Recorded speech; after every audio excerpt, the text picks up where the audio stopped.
think they will still have the flesh, but I don't know that we read of anything that says that the flesh will be taken away, but they will be under the new covenant. And part of the new covenant is that God will write his laws in their hearts. We find that in Jeremiah 31. So, and we also know, and I can't remember where the verse exactly is, that says that none of the house of Israel is going to sin anymore in his holy mountain. So somehow God is going to preserve the Jews who are believing, who come through the tribulation into the millennium, from falling into sin, and so they're going to continue all through the millennium. Eu não acho que a carne vai ser aniquilado antes do dia da eternidade, mas Deus os vai preservar durante esse tempo. Em Jeremias 31 diz que ele vai, não sei como é o versículo, ele vai dar novo coração, ele vai escrever as leis dele no coração deles.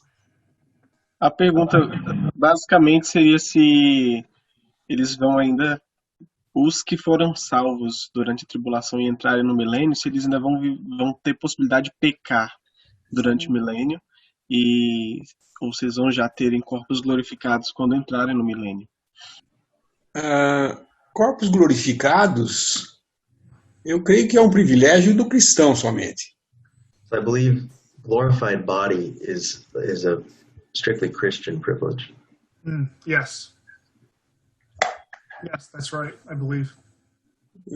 Então, os judeus, o remanescente fiel que passar pela tribulação, eles vão receber, se eles morrerem durante a tribulação, eles vão receber uma ressurreição um pouquinho antes, logo que terminar a tribulação, eles vão ser ressuscitados. É a última fase da ressurreição. So the faithful remnant, any that die during the tribulation, they're going to be raised just before the millennium. Yeah, I think that's right.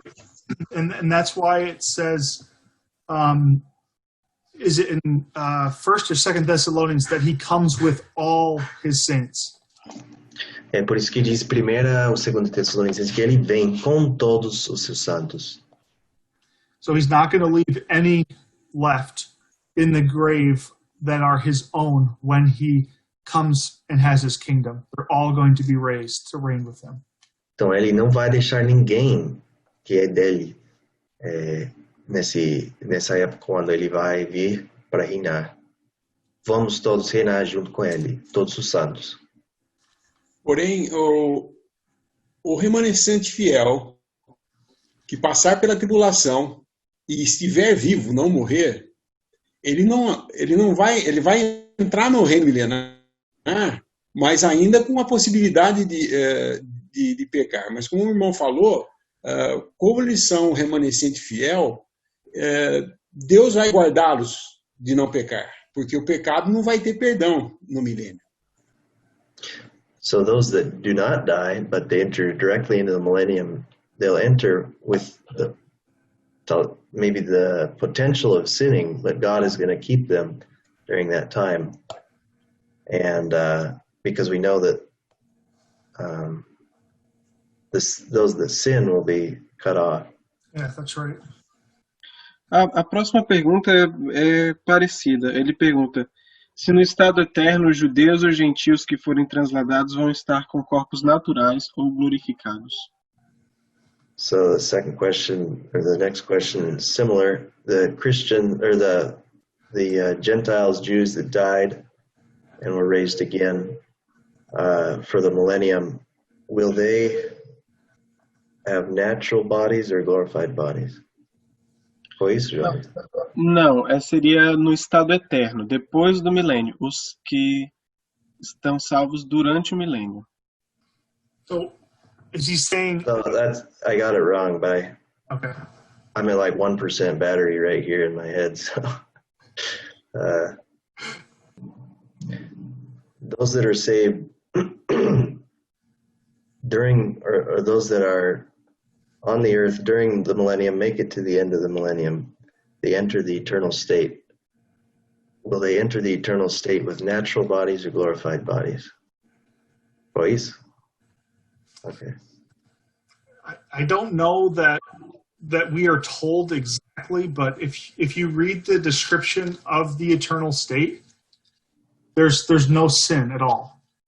So all of the things that we associate with our natural bodies, like sickness and tears, all of those things, those are going to be gone.